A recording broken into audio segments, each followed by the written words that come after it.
The Non-Price Variables of Supply and Demand, by Harry Nickel.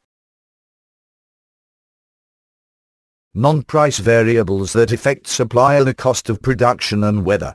The cost of production dictates how much of a product can be produced, and the weather can dramatically harm production. Demand is affected by the income and preference of the customers. A higher income will lead to greater spending, and customers obviously buy the item that they prefer. If the manufacturer's input cost remains constant, the quantity they produce relies solely on the cost of production. For example, if the cost of production doubles, the quantity produced will split in half. This will result in the supply curve moving to the left. The opposite occurs if the cost of production is to decrease. A 50% decrease in cost will allow the manufacturer to produce double the amount of goods. This will result in a rightward shift of the supply curve.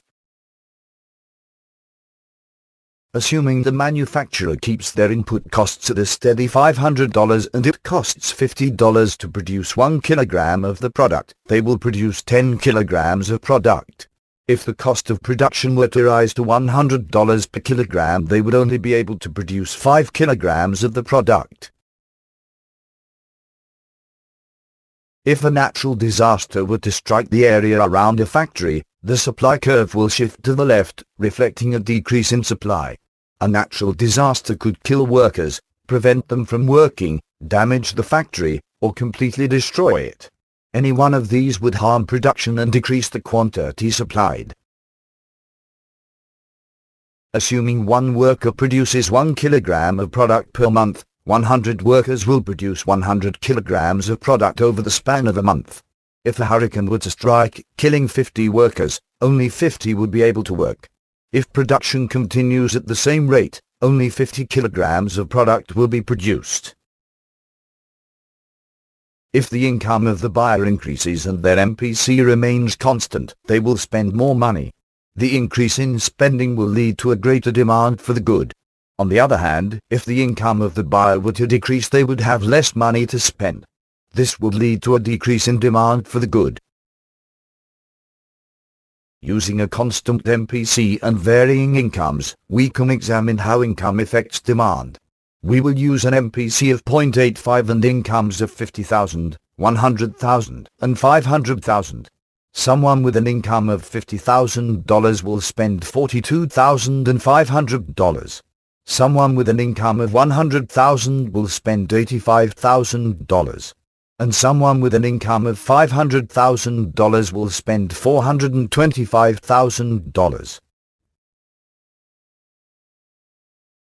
Oftentimes, customers choose products that they like over ones that they don't. If customers like something, they will want to buy it. This will result in a higher demand for the product. This increase in demand will shift the demand curve to the right. If customers do not like something, they will not buy it. This will lead to a decrease in demand and push the demand curve to the left.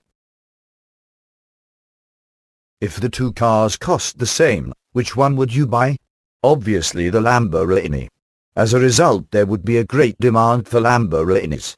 This massive demand would be driven purely by preference and is a spectacular example of how preference can affect demand. Also, the company that makes the vehicle on the bottom would probably go bankrupt. Everyone say hello to K-Money. He owns a coffee plantation in Colombia and imports coffee from Colombia to the United States of America. He sells his ultra-premium coffee for prices in excess of $100 per pound. This business has made K-Money an extremely wealthy man.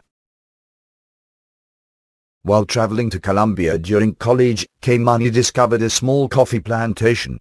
After tasting the coffee, he decided to buy the plantation, drop out of college, and make a living selling coffee.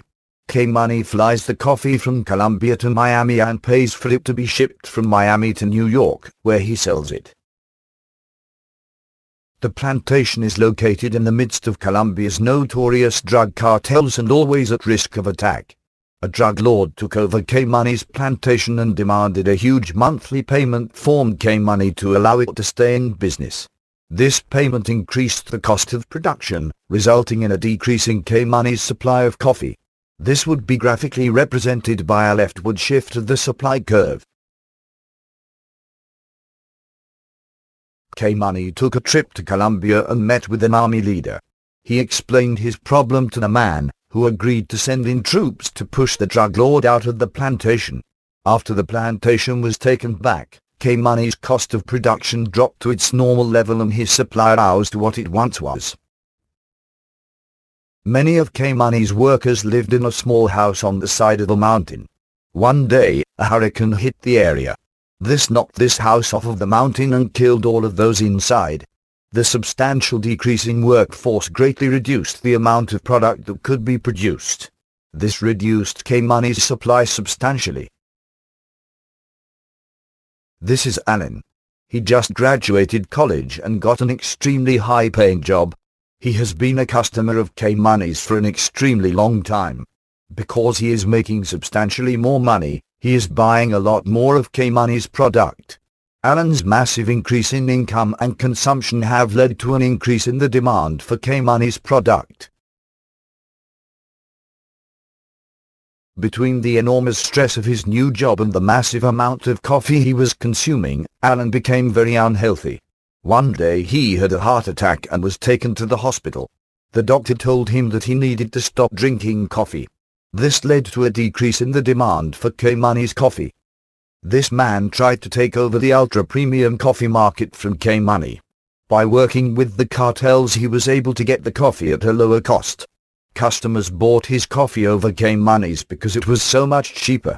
This led to a sharp decrease in demand for K-Money's coffee. K-Money informed the police that his competitor was working with the cartels. The man was arrested for this and his business was shut down. All of K-Money's customers returned to him and began to buy his product again. This led to an increase in the demand for K-Money's product.